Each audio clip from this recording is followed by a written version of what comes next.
வணக்கம் சிம்மராசி அன்பர்களே, உங்களுக்கு என்னுடைய அட்வான்ஸ் ஹாப்பி தீபாவளி நல்வாழ்த்துக்கள். இந்த அக்டோபர் மாதத்திலே தீபாவளி பண்டிகை நல்ல உற்சாகமான பண்டிகை. அந்த நரகாசுரனை வதம் செய்து நம்ம வாழ்க்கையிலே ஒரு நல்ல ஒளியை கொடுத்த ஒரு விஷயம் தீப ஒளி.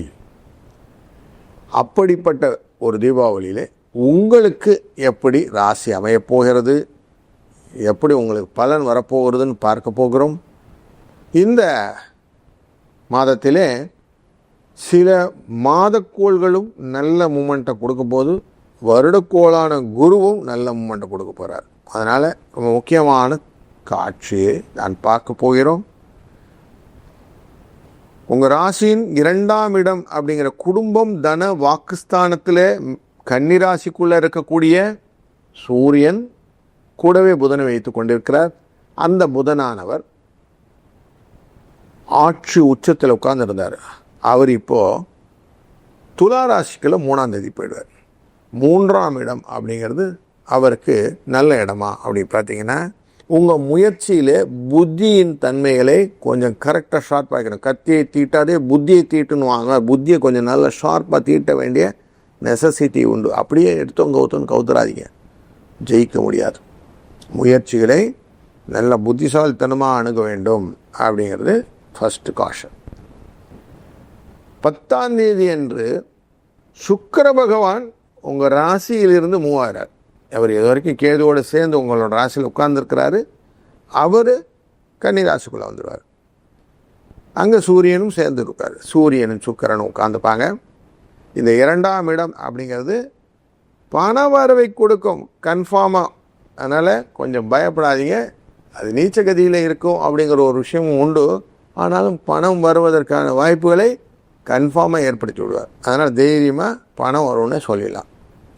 யார் மூலியமாக சார் வரும் அப்படின்னா, சுக்கிரனாலே பெண் தெய்வம், பெண் அப்படின்னால பெண்கள் ரிலேட்டடான விஷயங்கள் எல்லாம் பணம் வரத்துக்காக இருக்கும்.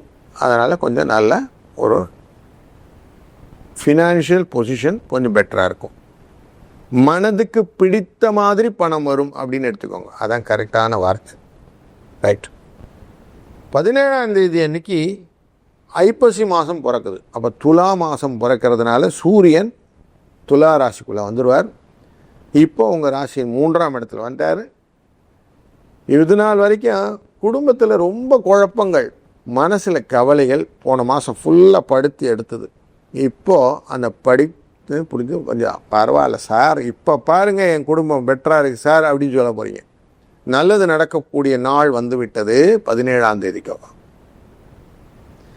18ஆம் தேதி அன்னைக்கு இந்த கிளைமேக்ஸ் லாபஸ்தானத்தில் இருக்கக்கூடிய இந்த குரு அதிசாரமாக 12ஆம் இடத்துக்குள்ளே வந்துடுவார்.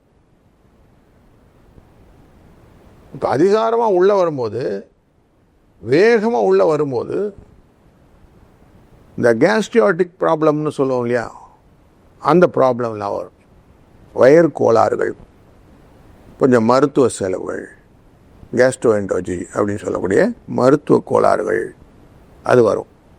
அது ரிலேட்டடாக கொஞ்சம் வயிறு சம்பந்தப்பட்ட கோளாறுகள் வருவதற்கு வாய்ப்பு இருக்கிறது. அதனால் கொஞ்சம் இந்த விஷயத்தில் எச்சரிக்கையாக இருக்கணும்னு என்ன பண்ணோம், இப்போவே மெடிக்ளைம் அப்படின்னு சொல்லக்கூடிய இன்சூரன்ஸ் பாலிசிலாம் கரெக்டாக இருக்குதா.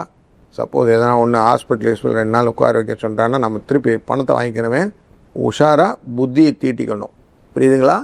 இது அடுத்தது 24ஆம் தேதி அன்னைக்கு இந்த செவ்வாய் குரு இவங்க 24 27 இவங்க 2 பேரும் உங்களுடைய விருச்சிக ராசிக்குள்ளே போயிடுவார். இப்போ விருச்சிக ராசியில் 4ஆம் இடம் அப்படிங்கிற இடத்துக்குள்ளே போயிடுறாங்க. இப்போ இதனால் உங்கள் வாழ்க்கையில் நண்பர்களுடன் இருக்கக்கூடிய இணைவு, தாயுடன் இருக்கக்கூடிய பிணைப்பு, இதெல்லாம் கொஞ்சம் இன்க்ரீஸ் ஆகும். செய்கிற வேலையெல்லாம் கொஞ்சம் நல்லா செய்யணும், மனசில் தன்னம்பிக்கையோடு செய்யணும் அப்படிங்கிற எண்ணம்லாம் வரும். ஏன்னா குருவும் விருச்சிக ராசி தான் பார்க்க போகிறார். ஒரு கடகத்தில் வந்து உட்காந்து பார்க்கக்கூடியது விருச்சிக ராசி தான் பார்க்க போகிறார். அதனால் குருவின் அருள் அங்கே இருக்கிறதுனால 4ஆம் இடம்ங்கிற சுகம் நல்லா இருக்கும். மண் மனை வாகன யோகங்கள் உண்டாகும். தைரியமாக எல்லாத்தையும் செய்யணுன்ற எண்ணங்கள் வரும். 4ஆம் இடத்துல உட்காந்துட்டு பார்வை எங்கே வரும்? தொழிலில் வரும். அப்போ தொழில் வேலை இல்லை அப்படிங்கிறவங்களுக்கு வேலை கிடைப்பதற்கான வாய்ப்புகள். சம்பளம் இல்லை, சம்பளம் கிடைப்பதற்கு, சம்பள உயர்வு கிடைப்பதற்கு, மாற்று இடங்கள் கிடைப்பதற்கு, இடமாற்றங்கள் கிடைப்பதற்கு, கடன் சுமை குறைவதற்கு இது எல்லாத்தையும் ஏற்பாடு பண்ணுவார். அப்படி ஒரு நல்ல நிகழ்வையும் நீங்கள் பார்க்க போகிறீர்கள். குரு உங்களுக்கு லாபத்தையும் கொடுப்பார், வெற்றியும் கொடுப்பார். குருவின் பார்வை எப்படி பாருங்க, கடகராசியிலேருந்து உட்கார்றார், 6ஆம் இடத்தை பார்க்க போகிறார் உங்களுடைய ராசியில். 6ஆம் இடம்ங்கிறது ரிண ரோக சத்ரு இடம். அப்போ கடன் வழக்குகள் வம்புகள் எல்லாம் கொஞ்சம் குறையறதுக்கான வாய்ப்பை ஏற்படுத்திடுவார். 8ஆம் இடத்துல உங்களுக்கு பயமூர்த்திக்கிட்டு இருக்கிறார் இல்லையா, சோகால்டு சனீஸ்வர பகவான் வக்கரகதியில் இருந்துட்டு அவரையும் பார்த்துட்றாரு. அப்போ நிதானிச்சிருவார் சனி. இப்போ குருவும் சனியும் பார்த்துக்கிறாங்க. பகை அப்படின்னு பார்த்தா யாரோ நம்மளை டிஸ்டர்ப் பண்ணுறாங்களே, சனியும் கொஞ்சம் நிதானிச்சிருவார். அதனாலே உங்களுக்கு நல்லது நடக்கப் போகிறது. பயங்கள் குறையும். தேவையற்ற மனக்குழப்பங்கள் நீங்களாக பண்ணக்கூடிய விஷயம் மட்டும்தான் வரும். மற்ற எதுவும் எக்ஸ்டர்னல் ஃபேக்டர் எதுவும் வராது. பிள்ளைகள் வழியில் நல்ல லாபங்களையும் பெற்றுக்கொள்ளலாம். உங்களுக்கு நண்பர்கள் வழியில் சில உதவிகளும் கிடைக்கக்கூடிய சூழ்நிலை உண்டு.